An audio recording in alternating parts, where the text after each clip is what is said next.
নমস্কার বন্ধুরা, আমি সুমনা আর আমার এই ছোট্ট ছাদ বাগানে তোমাদের সবাইকে স্বাগত। আর এই সাইডে যে 5টা কুলের গাছ ছিল কাটার পরে দেখো এই সাইডে রেলিংটা একদম ফাঁকা হয়ে গিয়েছিল, তাই আমি এই সাইডে কিছু ছোট ছোট গাছ রেখেছি, গাঁদা, চন্দ্রমল্লিকা।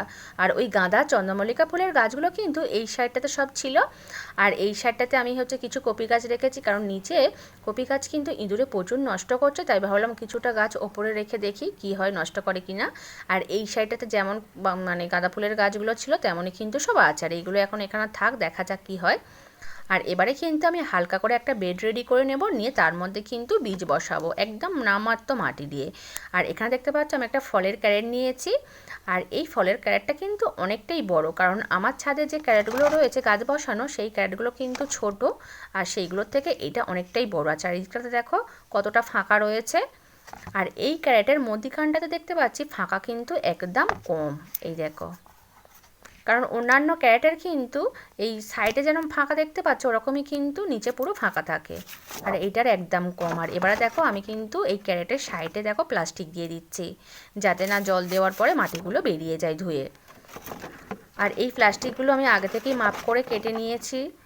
আর এইগুলোই চারিদিকটাতে দিয়ে দেবো, আর মধ্যিখানে কিন্তু কিছু দেবো না। আর আমি এখানে এই প্লাস্টিক দিচ্ছি, প্লাস্টিকের বদলে কিন্তু যে কোনো বস্তা কেটেও দেওয়া যায়, সেটা সিমেন্টের বস্তা হতে পারে বা চালের আটার যে কোনো বস্তা। আর দেখো চারিদিকটাতে দিয়ে দিয়েছি। আর এই প্লাস্টিকগুলো কিন্তু আমি এই ক্যারেটের সঙ্গে বাঁধবো না, কারণ দেখতে পাচ্ছ এটা অনেকটাই মোটা প্লাস্টিক, তার জন্য কিন্তু একদম সোজাভাবেই রয়েছে, হেলে পড়ছে না, আর তার জন্য আর কিছু বাঁধবো না আমি। আর এবারে এর মধ্যে দেখো দিয়ে দিচ্ছি পাতা। এই বস্তা ভর্তি করে কিন্তু আমি পাতা নিয়ে এসেছি, পুরো পাতাটাই কিন্তু এর মধ্যে আমি দিয়ে দেবো। এখানে কিন্তু শুকনো পাতা, কাঁচা পাতা, দু রকমই পাতা রয়েছে, এই দেখো কত পাতা।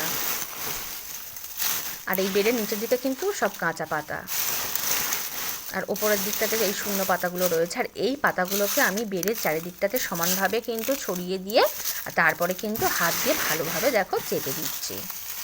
এগুলো একদম শুকনো পাতা, কারণ এরকম উঁচু হয়ে থাকলে হবে না। এই দেখো ভালোভাবে হাত দিয়ে কিন্তু পাতাগুলোকে চেপে দিয়েছি। আর এবারে এর উপরে কিন্তু আরও কিছুটা পাতা দিয়ে দেব, যে আমি কুল গাছগুলো কেটেছিলাম সেই কুল গাছের কিছু পাতা, তারপরে ছাড় দিয়ে যে অন্যান্য গাছের পাতাগুলোকে সব এর মধ্যে রেখেছিলাম এইগুলোই এর মধ্যে পুরোটাই দিয়ে দেব।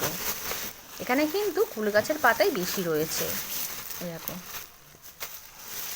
যেহেতু 5টা গাছ কেটেছিলাম, গাছের কিন্তু অনেকটা পাতা ছিল। আর এইগুলোকেও বেডের চারিদিকটাতে সমানভাবে দিয়ে দেবো, দিয়ে ভালোভাবে কিন্তু হাত দিয়ে চেপে দেবো। দেখো যেন না নিচের দিকে কোনো গ্যাপ থাকে।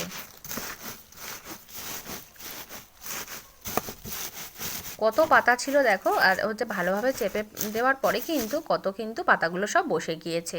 আর এবারে এর উপরে দিয়ে দেবো সবজির খোসা। এই দেখো বিভিন্ন রকমের সবজির খোসা কিন্তু এর মধ্যে রয়েছে, আর এর মধ্যে কিন্তু পুজোর বাসি ফুলও রয়েছে, সেগুলোও সব দিয়ে দিয়েছি। আর এবারে দেখো সবজির খোসাগুলো আমি কিন্তু বেডের চারিদিকটাতে দেখো খেলিয়ে দিলাম, দিয়ে এগুলোকেও দেখো হাত দিয়ে কিন্তু চেপে দিচ্ছি। আর এখানে দেখো ভালোভাবে আমি কিন্তু হাত দিয়ে অনেকটাই চেপে দিয়েছি। আর এখানে দেখতে পেলে তাহলে আমি পাতা আর সবজির খোসা কতটা পরিমাণে দিয়েছি, আর তাতেই দেখো বেডটা কিন্তু প্রায় ভর্তি হয়ে গিয়েছে। আর এবারে এর মধ্যে কিন্তু অল্প করে মাটি দিয়ে দেবো। এই মাটির মধ্যে কিন্তু গোবর সার মেশানো রয়েছে, আর এটাকেই এর মধ্যে দিয়ে দেবো, একদম অল্প পরিমাণে দেবো। বালতির মধ্যে তোমরা যে মাটিটা দেখলে ওই মাটিটা কিন্তু পুরোটা দেবো না, একদম অল্প আমি কিন্তু মাটিটা দেবো। এই দেখো একদম অল্প করে মাটি দিয়ে দিয়েছি। আর দিয়ে দেখো হাত দিয়ে কিন্তু ফের মাটিটাকে আমি ভালো করে চেপে দিচ্ছি। এটা কিন্তু একদম হালকা একটা বেড কিন্তু এখানে রেডি হলো। আর এই বেডটাকে কিন্তু আমি ফেলে রাখবো না, এর মধ্যেই কিন্তু বীজ বসিয়ে দেবো, কারণ এরকম কাঁচা পাতা দিয়ে কিন্তু এর আগেও আমি অনেক বেড রেডি করেছি, করে তার মধ্যে সঙ্গে সঙ্গে গাছ বসিয়েছি, কোনো অসুবিধা হয়নি। আর সেই গাছগুলো কিন্তু খুব ভালোই হয়েছে, সেগুলো তোমাদের পরে লাস্টে দেখাচ্ছে। আর এই মটরশুঁটির বীজগুলো কিন্তু এর মধ্যে বসাবো, এগুলো কিন্তু সব কেনা মটরশুঁটির বীজ, যেমন দেখতে পাচ্ছ লাল হয়ে রয়েছে। আর এগুলো কিন্তু আমি কালকে সারা রাত জলের মধ্যে ভিজিয়ে রেখেছিলাম। আর এই পুরো বীজটাই এর মধ্যে কিন্তু দিয়ে দেবো। আর এই মটরশুঁটির বীজ কিন্তু বসাতে একটু দেরি হয়ে গেল, কারণ এর আগের বারে আমি হচ্ছে কিছুটা বীজ একটা বেডের মধ্যে হচ্ছে বসিয়েছিলাম, আর সেই গাছগুলো এখন বড় হয়ে গিয়ে কিন্তু ফলও ধরতে শুরু হয়ে গিয়েছে। আর এই কিছুটা বীজ ছিল, ভাবলাম এগুলো আর রেখে লাভ নেই, যদি নষ্ট হয়ে যায়, তার জন্য এখানে হচ্ছে সব বসিয়ে দিচ্ছি। আর বেডটাকে বেকার ফাঁকা রেখেও লাভ নেই। দেখো পুরো বীজটাই কিন্তু আমি এর মধ্যে ছড়িয়ে দেব, যতটা রয়েছে।